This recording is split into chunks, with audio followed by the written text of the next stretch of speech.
Hello guys, my self मुस्कान। आप देख रहे हैं अपना YouTube channel IQ student points. So guys, आज हम BOM के सेकंड क्लास पढ़ेंगे। आपके सेकंड क्लास में हम आपके सेकंड यूनिट पढ़ेंगे जो है business environment and entrepreneurship. Okay, तो सबसे पहले हम क्लास स्टार्ट करते हैं आपकी। बाकी बातें मुझे आपसे बहुत सारी बातें करनी है, कुछ पूछना भी था, वो मैं वीडियो के एंड में पूछूंगी। तो चलिए पढ़ते हैं। फर्स्ट आपका टॉपिक है इसमें बिजनेस इन्वायरमेंट। ठीक है, आप लोग क्या समझते हैं बिजनेस इन्वायरमेंट क्या होता है? क्या कह सकते हैं इन्वायरमेंट क्या होता है बिजनेस का? एक ऐसी चीज़ जिसका बिजनेस से कुछ भी रिलेशन नहीं है बट वो फिर भी बिजनेस को इम्पैक्ट करता है। ठीक है, लाइक आप इसके मीनिंग ही देख लीजिए, यही चीज़ बोल रही है मीनिंग में भी। Business environment refer to all external forces which affect the functioning of the business. ऐसी एक्सटर्नल फोर्सेस जो बिजनेस के फंक्शंस को अफेक्ट करती हैं। अब ऐसी फोर्सेस क्या हो सकती हैं? लाइक एग्जांपल, मेरा एक बुटीक है, मेरे बुटीक है, उसमें मैं कुर्ती बेचती हूँ। मेरा एक बिजनेस है, हम कुर्तियाँ बनाते हैं और शॉप भी है, हम बेचते हैं, सेल भी करते हैं। ठीक है, ये हमारा बिजनेस है। अब आ गया कोविड, आ गया एकदम से, दुकानें सारी बंद हो गई, सब लॉकडाउन हो गया, सब बंद हो गया। अब लोगों ने कह दिया नहीं नहीं, हमें तो खरीदना नहीं, नया कुछ भी नहीं खरीदना, लॉकडाउन हो गया, जो है हम तो वही पहन लेंगे।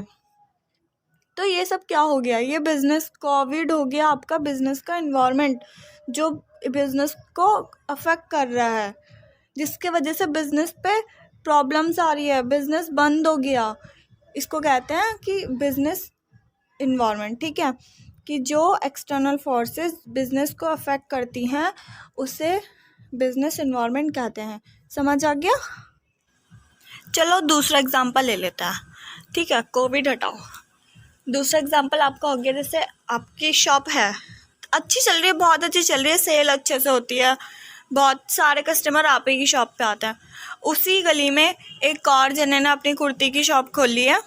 अब वहाँ या तो आपकी सेल कम हो जाएगी या बढ़ जाएगी, कुछ तो होगा, कोई तो इफेक्ट पड़ेगा ही उसके कॉम्पिटिटर का आने का।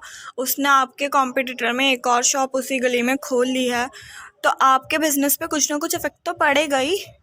तो इसको कहते हैं बिजनेस के ऐसे एक्सटर्नल फोर्सेस जिनसे बिजनेस का कोई लेना देना ही नहीं है। हमने तो नहीं कहा था भाई तुम आ जाओ, ना बिजनेस को पता था ऐसा, ना किसी बिजनेसमैन को पता था कि कुछ ऐसा हो जाएगा, नहीं ना।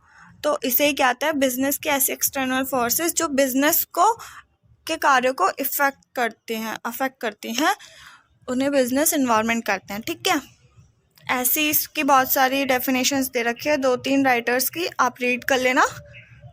चलो नेक्स्ट आगे बढ़ते हैं। नेक्स्ट आपका इसमें आता है इसके बिजनेस इन्वायरमेंट के फीचर्स। तो बिजनेस इन्वायरमेंट के फीचर्स क्या हैं? सबसे पहले तो हम देखते हैं मल्टी डायमेंशनल है। ठीक है, इसका मतलब क्या होता है? बहुत सारे मल्टी फैक्टर्स होते हैं, कोई भी एक फैक्टर पे बिजनेस डिपेंड नहीं करता है, बिजनेस का इन्वायरमेंट डिपेंड नहीं करता है। ठीक है, नेक्स्ट आपका इसमें आता है डायनेमिक नेचर होता है। मतलब कि आपका ये डायनेमिक नेचर होता है, ये स्टैटिक नहीं है। स्टैटिक मतलब नॉर्मल नहीं है, टाइम टू टाइम इसका ये चेंज होता रहता है। ठीक है, नेक्स्ट आपका है इसमें कॉम्प्लेक्स।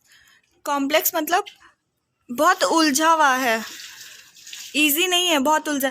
लाइक आपको कोई कहे भाई बहुत सारा उलझा हुआ मान जाए, इसमें से कोई एक तार निकाल के सुलझा कर दिखाओ, कर लोगे क्या? नहीं होगा यार, नहीं होगा। तुम्हें यही नहीं समझ आएगा कि इसका फर्स्ट एंड का है और लास्ट एंड का है, नहीं होगा। बहुत कॉम्प्लेक्स है, पजल है बहुत ज़्यादा, इसको समझना बहुत मुश्किल है। ठीक है, नेक्स्ट आपका इसमें अनसर्टेन है।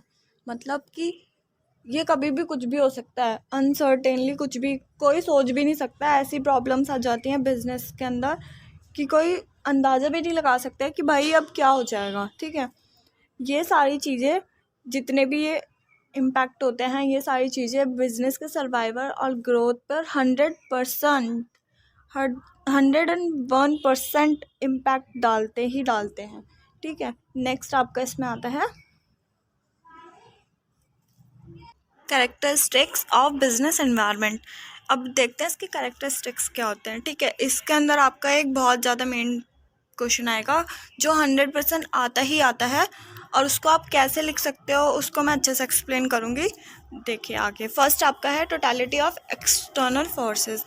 इसका मतलब है कि भाई कुछ भी कर लो, एक्सटर्नल फोर्सेस को मिलाकर बनता है बिजनेस इन्वायरमेंट, ठीक है।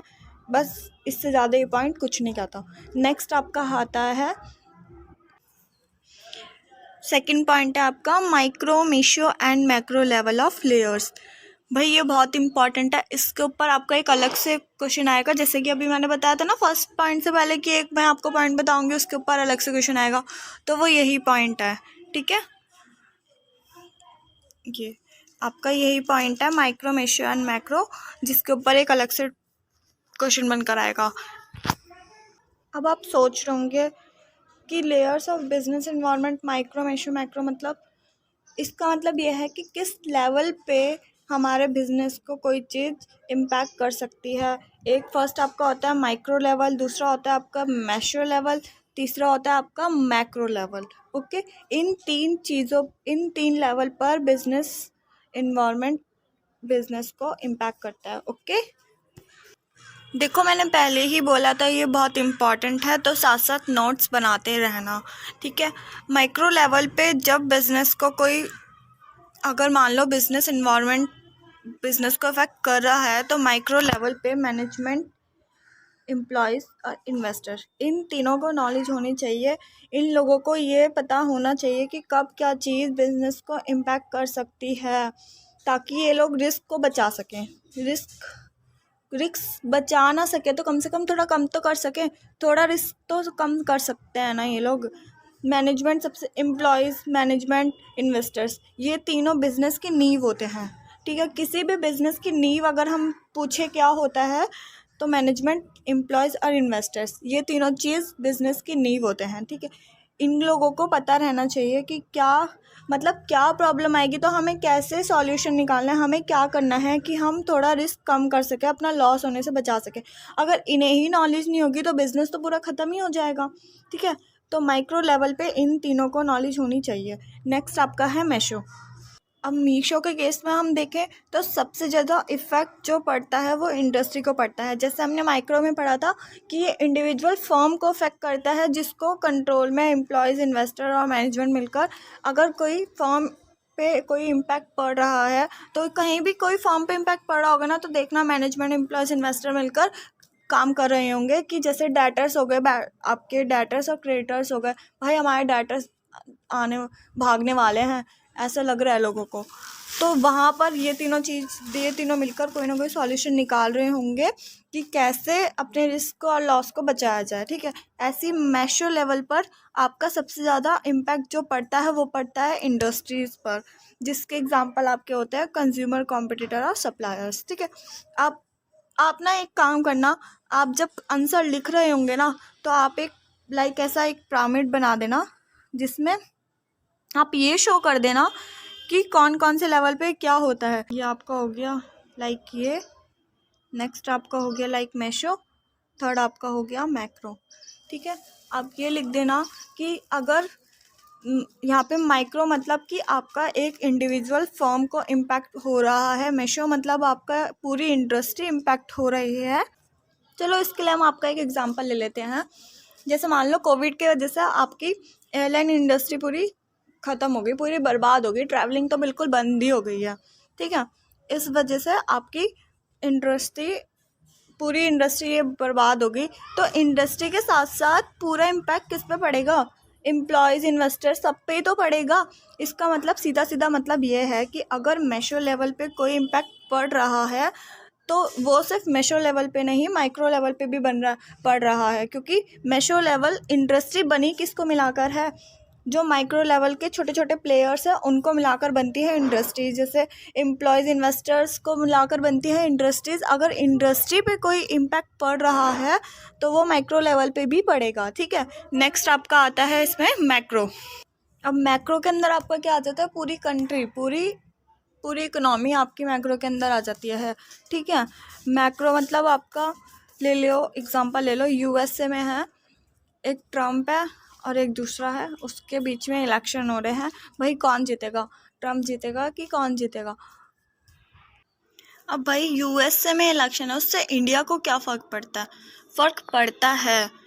वहाँ से इंपोर्ट एक्सपोर्ट, नया प्रेसिडेंट आएगा वो कैसा होगा, वहाँ का इंपोर्ट एक्सपोर्ट में जो हमारी प्रॉब्लम्स आएंगी या फिर कुछ भी प्रॉब्लम्स हो सकती हैं, इसलिए हम कह सकते हैं कि माइक्रो आपका इम्पैक्ट करता है मीशो को और मीशो आपका इम्पैक्ट करता है माइक्रो को।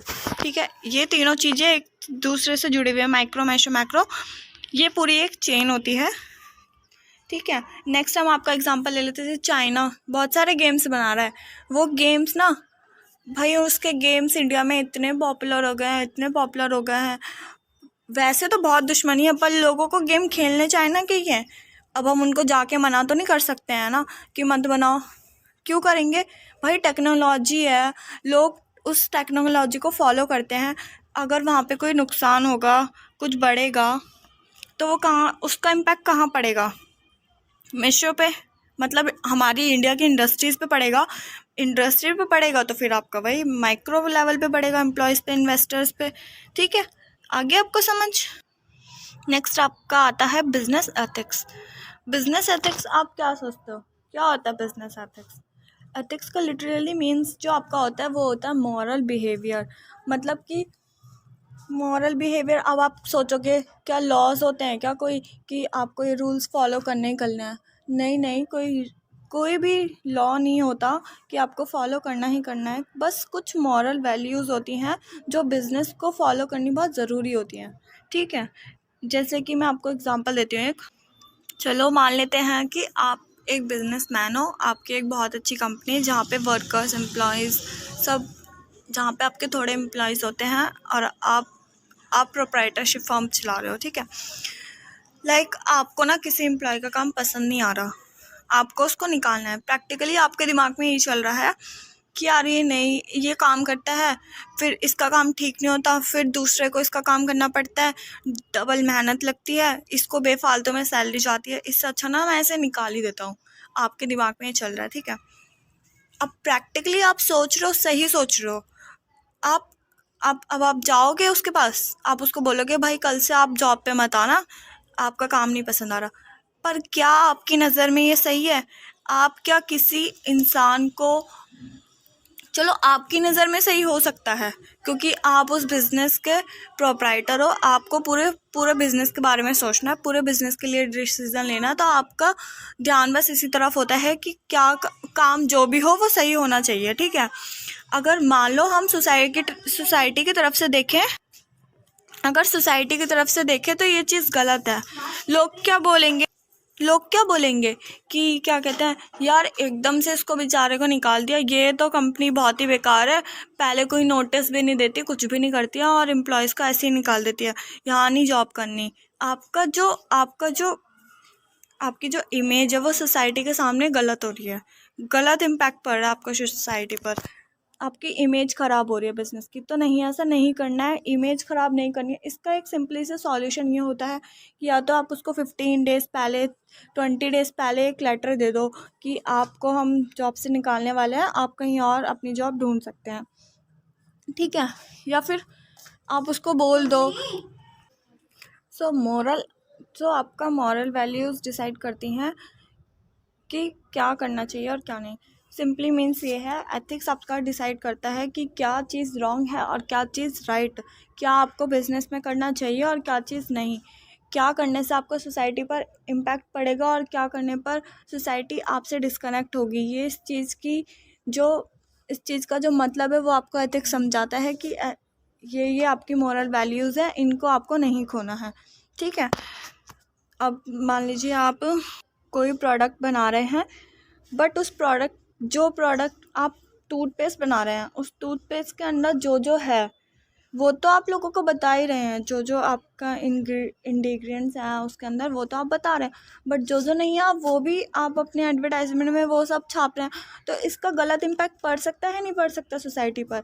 भाई बंदा कोई एक बार यूज़ करेगा, 2 बार यूज़ करेगा, उसको नहीं कोई बेनिफिट दिखाई देगा तो वो तो यूज़ करना बंद कर देगा, साथ साथ और लोगों को भी बोलेगा भाई गलत एडवर्टाइजमेंट छपवाते हैं, दिखाते कुछ और है और होता कुछ है और है। तो इसलिए सर्विस और आपके प्रोडक्ट से रिलेटेड कुछ भी गलत इन्फॉर्मेशन नहीं देनी चाहिए, लॉयल्टी से रहना चाहिए, फेयरनेस होनी चाहिए एक आपके और कस्टमर्स के बीच में, ठीक है।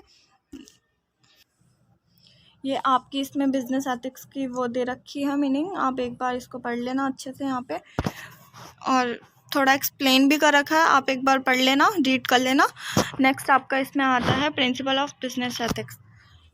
वही जैसे मैंने आपको बताया था कि क्या क्या प्रिंसिपल हो सकते हैं। लीडरशिप, एक अच्छा लीड करना चाहिए बिजनेस को, लीडरशिपिंग अच्छी होनी चाहिए, ठीक है। लॉयल्टी होनी चाहिए आपके एम्प्लॉयज़ और कस्टमर्स के बीच में, कि मतलब हाँ भाई ईमानदारी है, कुछ भी कस्टमर्स को आप पे भरोसा होना चाहिए, हाँ भाई इस कंपनी के प्रोडक्ट सही होते हैं, ठीक है। रिस्पेक्ट, अब ये नहीं है कि आप अपने एम्प्लॉयज़ के साथ बदतमीज़ी कर रहे हैं, नहीं, अरे भाई वो भी इंसान है, आप भी इंसान हो, आप उससे तमीज़ से बात करोगे तो वो आपसे तमीज़ से बात करेगा। रिस्पेक्ट होनी चाहिए, एक बिज़नेस के अंदर एक रिस्पेक्ट होना चाहिए। अगर हम कहीं काम करते हैं तो क्या सबको ओए उठ, ओए इधर बैठ ऐसे बोलते हैं? तमीज़ से बोलते हैं सर मैम, ये सब आपकी आ जाता है रिस्पेक्ट में। बिज़नेस ये कुछ मॉरल वैल्यूज़ होती हैं जो हर किसी इंसान को फॉलो करनी पड़ती है, यही नहीं कि प्रोप्राइटर ही फॉलो करेगा, एम्प्लॉयज़ भी फॉलो करते हैं, ठीक है। नेक्स्ट आपका है इसमें फेयरनेस, वही फेयरनेस ऑनेस्टी बनी रहनी चाहिए, कुछ भी गड़बड़ होगी तो उसका पूरा इम्पैक्ट, यही नहीं कि कस्टमर के साथ, आपस में भी फेयरनेस होनी चाहिए एम्प्लॉयज़ में, ठीक है। नेक्स्ट टॉपिक हम इसका बिजनेस एंटरप्रेन्योर नेक्स्ट क्लास में पढ़ेंगे, ठीक है। आप कोई भी डाउट्स हो मुझसे क्लियर कर लेना कमेंट बॉक्स में या डिस्क्रिप्शन में लिंक होगा वहाँ पे। एंड स्टूडेंट्स आप मुझे बता देना कि आपको क्लास कौन कौन से डेज़ में चाहिए, मंडे या थर्सडे और ट्यूसडे या सैटरडे में, कोई 2 दिन बता देना, मैं उसी हिसाब से आपकी क्लास डाल दिया करूँगी। And thank you for watching this, best of luck.